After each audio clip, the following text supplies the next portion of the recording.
stopped using illegal drugs, or let's say they just stopped using marijuana. Everybody stopped using marijuana. So the police went out to arrest people. There was nobody to arrest. Nobody was selling marijuana on the street. Nobody was using it in their homes. It wasn't being used. It would be disaster for the DEA.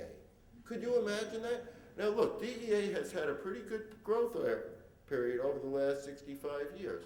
In 1937, when the tax stamp came in, there were estimated to be 55,000 users. Last year there were 730,000 arrests. That's about 13, the arrests totaled 13 times the number of users when marijuana was originally regulated. There are 25 million users for the feds and state authorities to poach upon. They've had a tremendous success. You know, if you take a look at these statistics, statistical impossibility is going to happen sometime around 2020, where there'll actually be more marijuana users in the United States than there are people.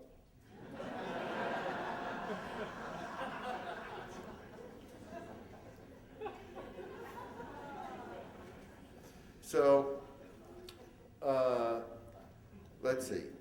Now, I wanted to step back for a moment from this and get into what this is all about. And, you know, let's say we were talking about a river and how we were going to use this river. And, you know, there'd be all the stakeholders in this river and the water that this river provided would get together and talk about it. You know, you might have farmers and urban people and urban communities and environmentalists, and maybe there would be fishermen might get involved in it.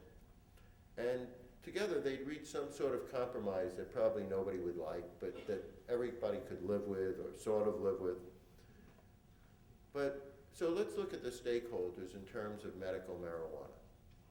Well, you have patients, you have the doctors, you have the providers, you have caregivers, you have manufacturers, and all of these people have something to lend to the discussion. You have the public health service, they might have something to say about it. All insurers might have something to say about it because they might have to pay for it. But where are the police in this? Where's the criminal justice system in this? What's their stake in this? They claim to have a stake in that. What do they have a right to poach upon people, to poach upon sick people? Just what is their stake in it? And this is the problem. Their stake in this is arrests. They need arrests, or else they can't justify their budgets. And that's what this whole thing is all about. And that's why this is we will hear later that this is a culture war, and this is part of the culture war, whether they have a right to arrest a certain group of people because they're using this substance just so that they can arrest them. Can you imagine all of the wasted resources of this? The thousands and thousands of people whose lives are being ruined. 750,000 people were arrested, 730,000 people were arrested last year. That doesn't affect just 730,000 people. It affects millions of people. It affects their families. It affects their employers. It might affect their employees. It affects them if they're college students because they lose all federal ability for federal grants. So that 730,000 arrests, and it doesn't stop at the end of the year. Okay, this 730,000 is processed, we'll do the next. It continues all their lives. They might lose professional licenses. They might lose the ability to continue with their education. So when we step back and we see who are the stakeholders, here's what I think.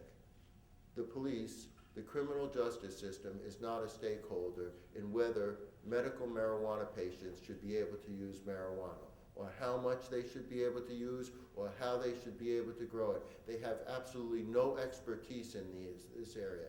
Any expertise that they claim to have is negated by their official organization.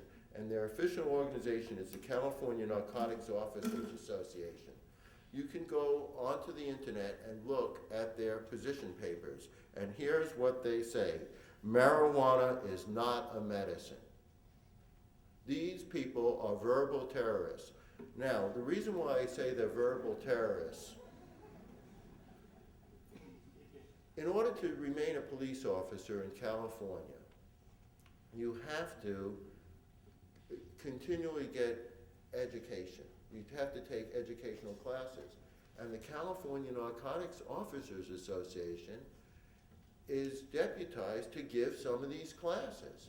So this is what they're teaching their students, which is police, that marijuana isn't a medicine, that anybody who's using it is using it as a ruse. Don't believe it. Bust them now and let the court sort it out. And they're giving a training session in case anybody, on November 8th through 13th. I'm going to try and register for it.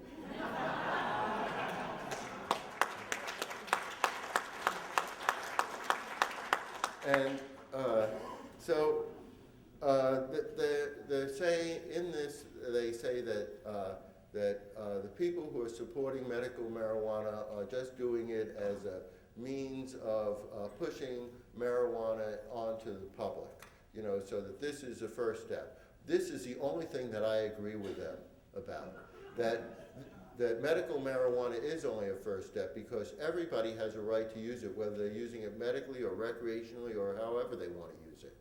And I know that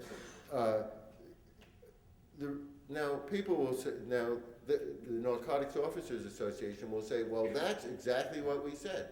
But let's get real. Does the federal government differentiate between medical marijuana and recreational marijuana?